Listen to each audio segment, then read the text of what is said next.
Hello to everyone, this is Mudassir and you are watching voice tutor. Voice tutor में आपका स्वागत है। हम आते हैं नेक्स्ट अपने थ्योरम पर। नेक्स्ट थ्योरम हमारी क्या है? हमने अपनी पहली थ्योरम क्या देखा कि प्रूफ करिए कि every positive even integer is in can express in form of 2m and every positive odd integer can be express in form of 2m+1। अब जो नेक्स्ट हमारा थ्योरम है वो क्या थ्योरम है कि any positive integer is in form of 3m+1 और 3m+2।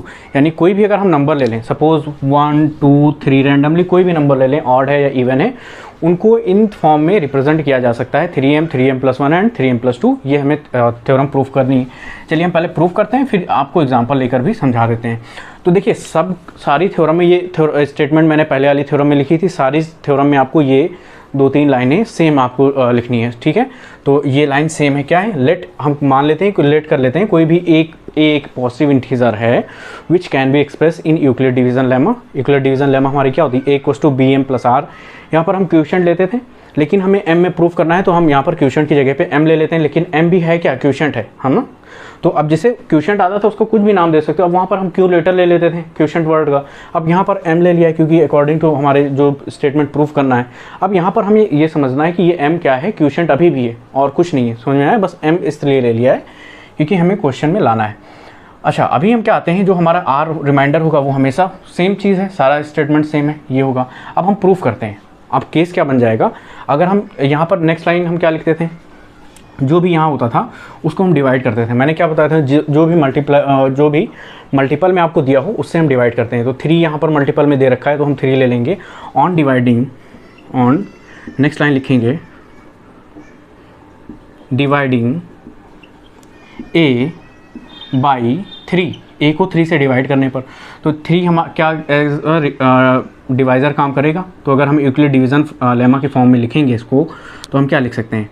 a को डिवाइड किया जा रहा है, 3 से डिवाइड किया जा रहा है, तो कुछ क्वोशिएंट भी आएगा। क्वोशिएंट को हम यहाँ m से रिप्रेजेंट कर रहे हैं और यहाँ पर r भी आएगा। जो r होगा वो हमेशा क्या होगा? डिवाइज़र से लेस देन होगा। तो r हमेशा 3 से छोटा होगा और 0 के इक्वल होगा या 0 से बड़ा होगा। अब इसको हम सेटिस्फाई कराते हैं, यानी r हमारा यहाँ पर क्या हो सकता है? अगर इस केस के अकॉर्डिंग देखें तो r हमारा क्या हो सकता है? 3 से छोटा 2 हो सकता है, 2 से छोटा 1 हो सकता है, 0 के बराबर हो सकता है या 0 से बड़ा। तो 1 के बाद क्या आएगा? 0 आएगा। ये यानी 3 केसेस हो सकते हैं।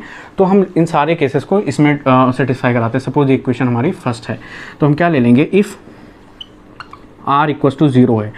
इस केस में हमारा जो ये इक्वेशन है वो क्या बन जाएगा? देखिए ये आपका आ जाएगा a=3m आ जाएगा, ठीक है। इफ़ r= आपका क्या है? 1 है, तब a= कितना आ जाएगा? अगर r की जगह पे 1 रख दोगे तो 3m+1 आ जाएगा। केस थर्ड देखते हैं। इफ़ r= हमारा क्या है? 2 है, तब यहाँ पर a कितना आ जाएगा? a= यहाँ पर r की जगह पे जब 2 पुट कर दोगे 3m+2 आ जाएगा। समझ में आया कि नहीं? So there will be 3 case. At r=0 we get a=3m, at r=1 this equation, and a=3m+2, है ना। अभी देखिए ये तीनों फॉर्म में है कि नहीं। अब चलिए हम एक एग्जांपल लेकर देख लेते हैं कि कोई भी अगर हम रैंडमली नंबर लेते हैं तो क्या उनको इस फॉर्म में लिखा जा सकता है कि नहीं लिखा जा सकता है। सपोज अगर हम 1 की बात करें, कोई भी इंटीजर ले लेंगे, इन तीनों में से कोई भी एक फॉर्म बनाएगा। कोई भी इंटीजर ले लीजिए, सपोज हम 1 ले लेते हैं, है ना। सपोज हम 1 ले लेते हैं, 1। अब 1 को हम देखते हैं इस किस फॉर्म में लिख सकते हैं। तो इस फॉर्म में लिख सकते हैं क्या? तो इस फॉर्म में लिख जरूर, इन तीनों में से किसी एक में ज़रूर होगा। इसमें अगर इसमें तो नहीं होगा, 3 के मल्टीपल में नहीं है 1, तो इस 1 जो है इसमें तो नहीं होगा, लेकिन होगा ज़रूर इनमें से किसी में। इस फॉर्म में है क्या? देखो, तो 1 को हम क्या लिख सकते हैं? अगर ये लिख लें 0 × m+1, है ना। ये किस फॉर्म में आ गया? 3, ये सॉरी यहाँ पर क्वोशिएंट क्या कर दें? 3 × 0+1, है ना।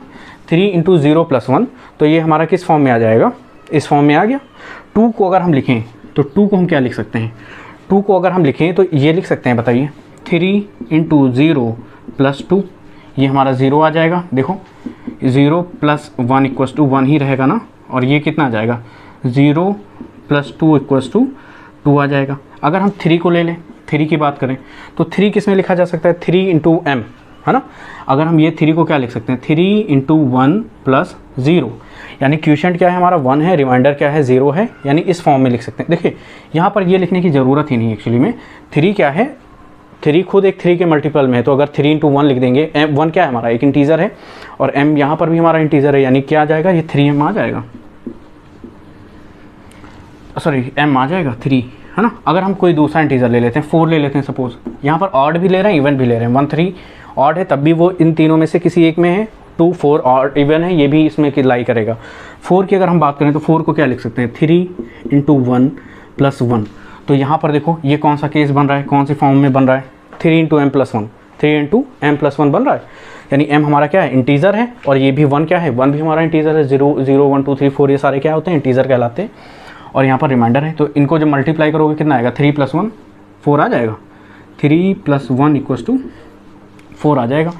फिर अगर हम नेक्स्ट 5 की बात करें, एक लास्ट और देख लेते हैं, 5 को हम क्या लिख सकते हैं, 3 इंटू 1 प्लस 2, तो ये किस फॉर्म में आ गया, देखिए 3 1 3 प्लस 2 इक्वल्स टू 5 आएगा। चलिए देखते हैं ये फॉर्म कौन सी है, 3 into 1 plus 1, 3 into 1 plus 2, 3 into 1 plus 2, ये इस फॉर्म में, समझ में आया कि नहीं।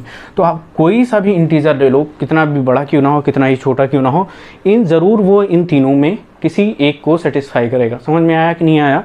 तो ये इस थ्योरम का पूरा कॉन्सेप्ट था, मैंने आपको एग्जांपल भी समझा दिया। अगर थ्योरम समझ में नहीं आती इसका यूज़ क्या है, तो आगे चल के आपको क्वेश्चन में पूछ देगा, एक बड़ा सा नंबर दे देगा और कहेगा कि फाइंड करिए कि ये जो है किस फॉर्म में है, ये 2m प्लस 1 में है या नहीं है।